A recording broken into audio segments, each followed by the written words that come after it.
How is it that solo devs keep launching incredibly popular games on Steam while the rest of us take ages to make progress? I felt this way with most of my games, but with my second game wrapping up and now that I'm planning my third game, I realized that if I was to try to do what all the big devlog channels do, I wouldn't make any progress and would quickly burn out. Instead, I'm going to show you 4 crucial strategies that worked for me to finish and launch my game so that you don't have to spend 10 years on your game and start getting them up on Steam too. The very first one we're going to start off with is a controversial one, so bear with me. Imagine a universe where you are crunching constantly on your game and love every second of it. You never lose motivation, you dev in your sleep, AI asks you for help, and you make incredible progress every single day. Here's the thing, I lived like that for a year and a half. I spent every spare minute I had working on my game. And now that it's almost done, I can easily say that it is the most miserable I've ever been. Because even after all that crunch, all that motivation, all that skipping time with friends, I can tell you honestly that that was not what I was looking for from indie game development. So when I hear people saying you need to spend less time with friends, stop doing your hobbies, and work as much as you can, and call that being disciplined, I have to disagree, because the most important aspect to making progress with your game is to realize that what you need is not more time and more motivation.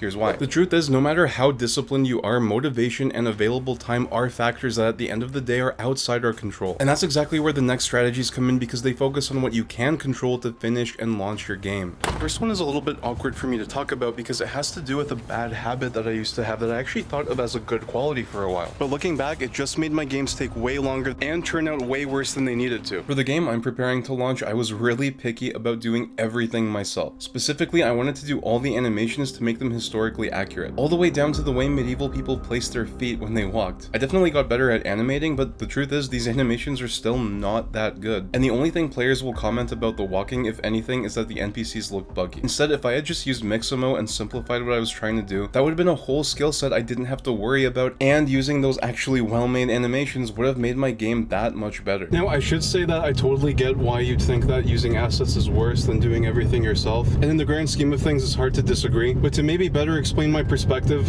imagine yourself in this situation. Imagine you're a game designer at a studio earning a full-time salary. Your job is to design the game mechanics, features, balancing, difficulty progression, and every day for 8 hours a day, you're going back and tweaking everything as new issues keep coming up. Now imagine your boss shows up one day and says, "Hey, great news, we're laying off the entire team. Now you need to pick up the full-time jobs of the modeler, programmer, animator, and level designer, and be as good as them. Oh, and instead of giving you a raise, I'm actually just gonna stop paying you until the game comes out." You can see why this would be a complete disaster. That's why for indies, the industry standard that every popular indie game takes advantage of that makes any of this remotely possible has always been to take advantage of the resources and assets that already exist and modify them to fit your vision. Animations aren't the only thing this applies to. You can pick up free 3D models, there are ready-made systems so you can skip some programming, there are textures, materials, VFX, shaders, almost anything you can think of to help speed up development time. I'll admit that sometimes these resources can be a pain to work with, but there are 2 main solutions that have worked really well for me to make them actually useful instead of a hassle, and I think they'll make sense to you too. The first requires being strategic with your art style. Personally, I think realistic art styles are harder to make look cohesive, and I found that the best solution is to do some kind of stylized artwork like cel shading or retro, and choose a strong, simple color scheme to apply to every art asset. This immediately makes everything look like it belongs. The second point is usually when I'm using an external system like a character controller and I run into complexities, tacking on a script to handle the one thing I'm trying to do usually works. I've never had to actually modify the code. That's what I did for the Robin Hood game. See this? How does it work? No clue, but my stuff is all this down here. But we can take this one step ahead and streamline development even further, because you probably don't have to use nearly as many assets or even build as many features as you thought.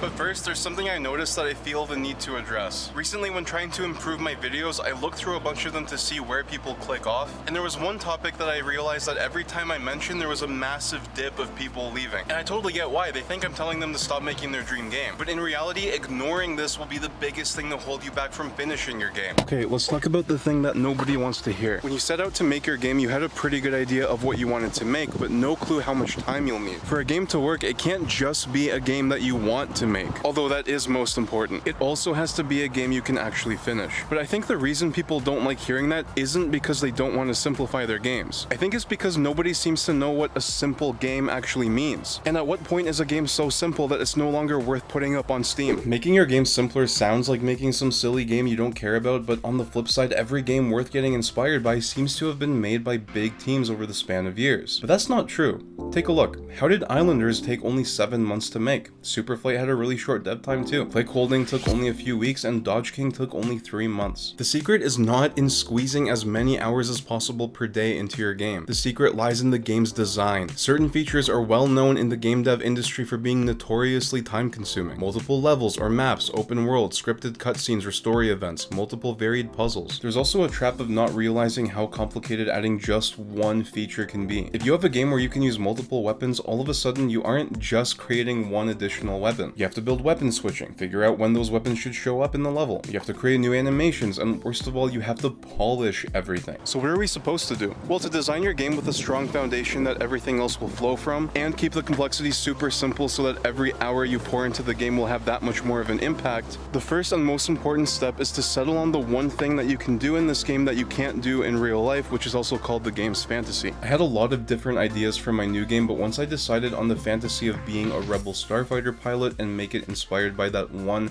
aspect of Star Wars, everything just flowed naturally from there. If your game is about being a fantasy action hero or I can be whatever I want to be, you are by definition forcing yourself to create something without constraints that is literally limitless, which will not only be impossible to finish before your motivation runs out, but it'll also be hard to explain to players why they should love your game. Every game should have a heart. All it takes is a little imagination and a little restraint to find out what that is. Once you know what your game is about, you can ask yourself some important questions to narrow the scope further. And when you do this, play the part of a heartless executive who already decided to scrap everything unless you present an incredibly tight, compelling argument as to why it needs to stay. Okay, 1. Does it really need handcrafted levels, or can things be more randomized? 2. Can I tell my story with 2 characters and 3 clear plot beats? 3. Can I focus the game around just one ability? If you want more details on designing your game so that you can actually finish it, grab my free indie game planning guide in the description. There's one more way to look at game dev productivity that we haven't talked about yet. If you're thinking of launching games on Steam, a huge factor is going to be how financially viable your game is. People love talking about tricks to making your game more profitable, like gimmicks or genre optimization, but the truth is, if your game takes 3 months to make and you earn $15,000, that's just fine. You succeeded. You can make another game and another and another, and you won't end up with just one dream game. You'll end up with a life of doing what you love, building games that people love without the stress of worrying if it'll ever work out for you or not, because it is working, starting now. But once you begin to approach game dev with this new mentality of efficiency and motivation-driven productivity, you're still faced with a ton of risks like overscope and your project spinning out of control. If you're serious about launching a game on Steam without burning out, then watch this video next to see how successful indie game developers defeated burnout and went on to launch amazing indie games over and over again. Thanks for watching, and God bless.